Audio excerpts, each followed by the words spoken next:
ஸ்ரீ வராகி தாயே போற்றி. என் அன்பு குழந்தையே, நான் என்னவோ உனக்கு தப்பு செஞ்சது போலவும், நான் என்னவோ உனக்கு கெடுதல் செய்தது போலவும் எதற்காக இப்போது இப்படி இருக்கிறேன்? உன் வாழ்க்கையில நான் பலமுறை உனக்கான நல்லதை சொன்னேன். ஆனா நீ அதை கேட்காம எப்போதும் போல ரொம்ப யதார்த்தமா உன்னுடைய கோபத்தையும் உன்னுடைய பழக்கத்தையும் மாற்றிக்கொள்ளாமல் அப்படியே இருந்தாய். யார் நல்லவங்க யாரு கெட்டவங்கன்னு தெரிஞ்சு பேச சொன்னேன். ஆனா நீ எல்லாரிடமும் ஒரே மாதிரி பாசம் வச்ச. எல்லாரிடமும் பாசம் வைக்கிறது தப்பு கிடையாது.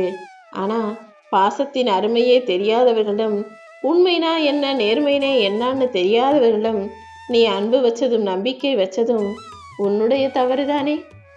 அதனாலதான் நான் அத்தனை முறை சொல்லியும் நீ தப்பு செஞ்சுட்ட, என் வார்த்தைகளை கேட்கல, நான் சொன்னதை மதிக்கலன்னு கொஞ்சம் உரிமையோடு கோபம் எடுத்துக்கொண்டு உன் மேல கோபத்தோட இந்த வராகி அம்மா உன்னை தேடி வந்திருக்கேன்.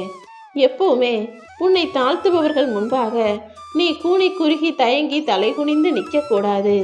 அதற்கு பதிலாக நீங்க என்ன குறை சொல்றது, நான் யாருக்கும் தாழ்ந்த பிள்ளை கிடையாதுன்னு அவர்கள் முன்பாக தலை நிமிர்ந்து நின்று தன்மானத்தோடு ஜெயித்து காட்ட வேண்டும் என் தங்கமே. அதே நேரத்துல உனக்கு ரொம்ப பாசமா அன்பா மரியாதை கொடுத்து பேசுறவங்க கிட்ட நீ தலை குனிந்து பணிந்து நிற்பதில் தவறேதும் இல்லை. இந்த வித்தியாசத்தை மட்டும் நீ சரியா புரிஞ்சுக்கோ. எப்பவுமே எல்லாருக்கிட்டையும் நீ நல்லா பேசுற பழகுற. ஆனா உன்கிட்ட ரொம்ப உரிமை எடுத்து நல்லா பழகுறவங்க கிட்ட நீ கொஞ்சம் ஆணவத்தோட சத்தம் அதிகம் போட்டு அவர்களை அதிகாரத்தோடு கத்தக்கூடிய ஆளாக இருக்க.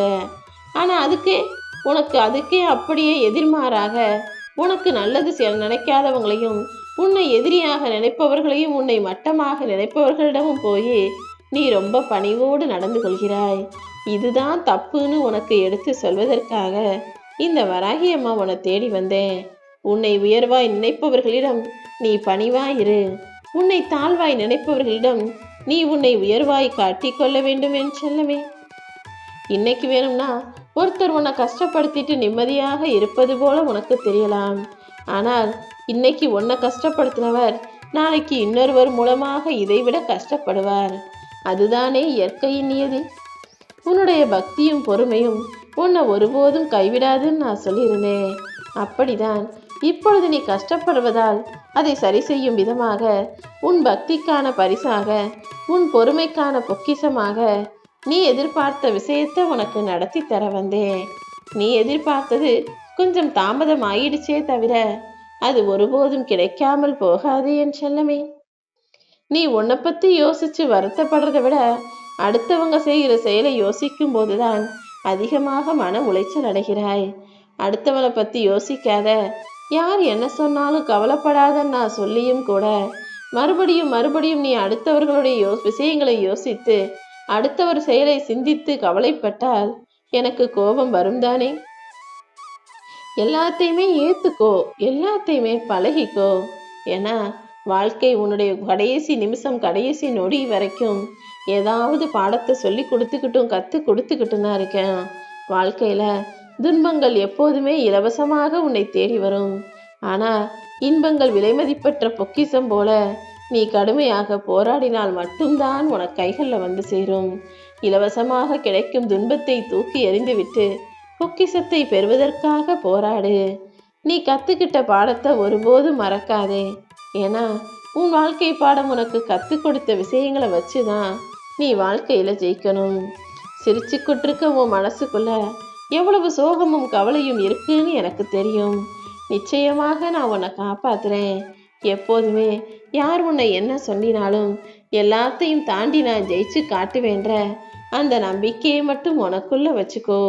நீ ஒரு நதி போல, நீ ஒரு கடல் போல ஓடிக்கொண்டே இரு, தேடி போய்கொண்டே இரு. நிச்சயமாக நீ போக வேண்டிய இடத்துக்கு உன்னால் போய் சேர முடியும் என்று செல்லமே. தடைகள் வந்தால் தாண்டி போ, ஒதுங்கி போ, ஓரமா போ. ஆனா எப்படியாவது நீ நினைச்ச இடத்துக்கு போய் சேர்ந்துரு. நீ நினைச்ச விஷயத்தை நடத்தி முடிப்பதற்கு முயற்சி செய். அதுதான் உன் மகிழ்ச்சிக்கான திறவுகோல் என்பது உனக்கும் தெரியும் தானே. நீ நினைச்சது நடந்தா மட்டும்தான் உன் வாழ்க்கை சந்தோஷமானதாக இருக்கும்னு நீ நம்புற. ஏன்னா அதுதான் உண்மை. அப்படி இருக்கும்போது யாரோ ஒரு சிலர் உன்னை குத்த சொல்றாங்க, யாரோ ஒரு சிலர் தான் புத்திசாலின்னு காட்டிக்கிறதுக்காக உன்னை குறை சொல்றாங்கன்னு தெரியும் போது நீ ஏன் அதை பெரிதாக நினைத்து வருந்துகிறாய்? உன் பழைய வாழ்க்கை உனக்கு திரும்ப வராது.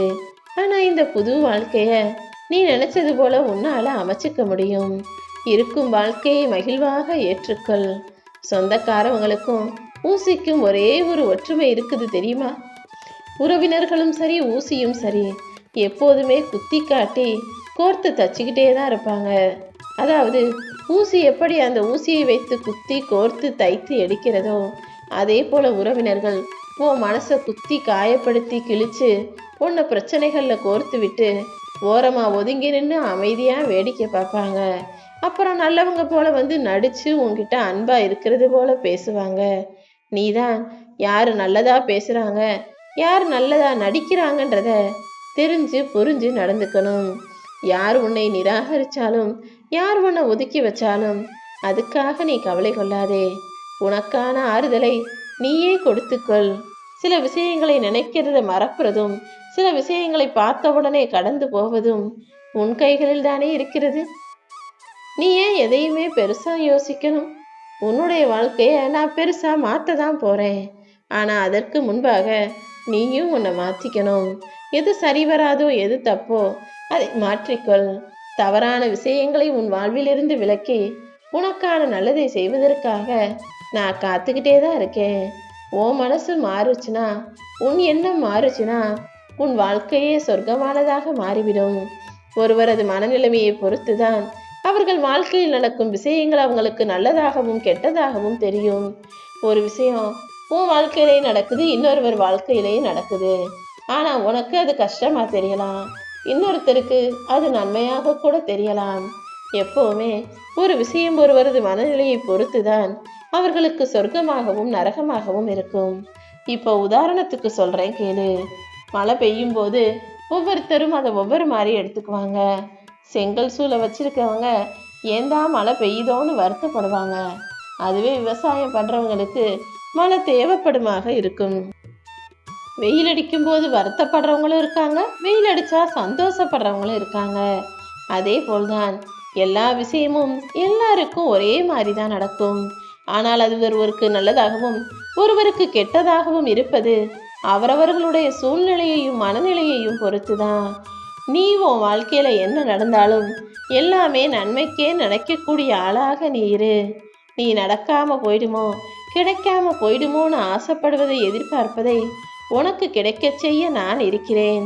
நிச்சயமாக உன் வாழ்க்கையில் வசதி வாய்ப்புகளோடு நீ நல்லா வாழ்றதுக்கு உனக்கு வழிகாட்ட நான் இருக்கிறேன்.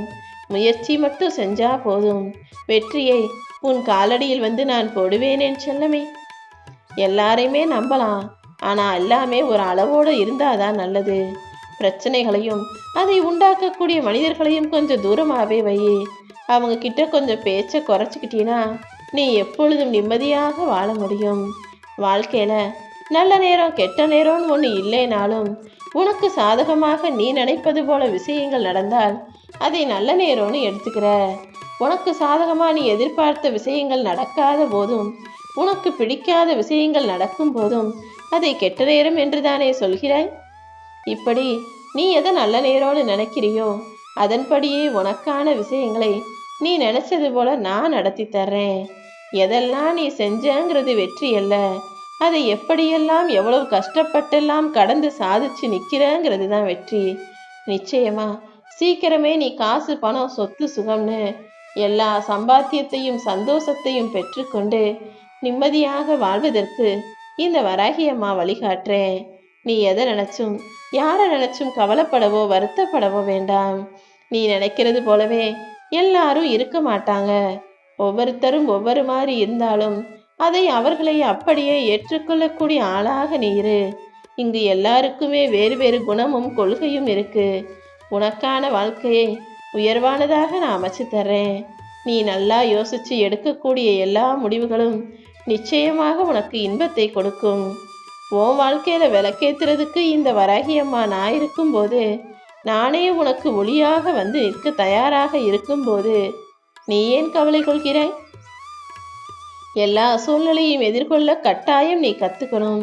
இதற்காகவும் எப்பொழுதும் எதை நினைச்சும் நீ வருத்தப்படவோ பயப்படவோ வேதனைப்படவோ கூடாது. எந்த சமயத்துல எந்த மனிதர் யார் எப்படி மாறுவார்கள்னு சொல்லவே முடியாது. உனக்கு ஏறுறதுக்கு ஏணியை கொடுத்து நீ பாதி ஏறிக்கிட்டு இருக்கும்போதே ஏணியை உருவக்கூடிய மனிதர்களும் இருப்பார்கள். நீதான் உன்னை சுத்தி என்ன நடக்குது, எல்லாரும் எப்படி இருக்காங்கன்னு கொஞ்சம் கவனமாக பார்த்து இருந்துக்க வேண்டும்.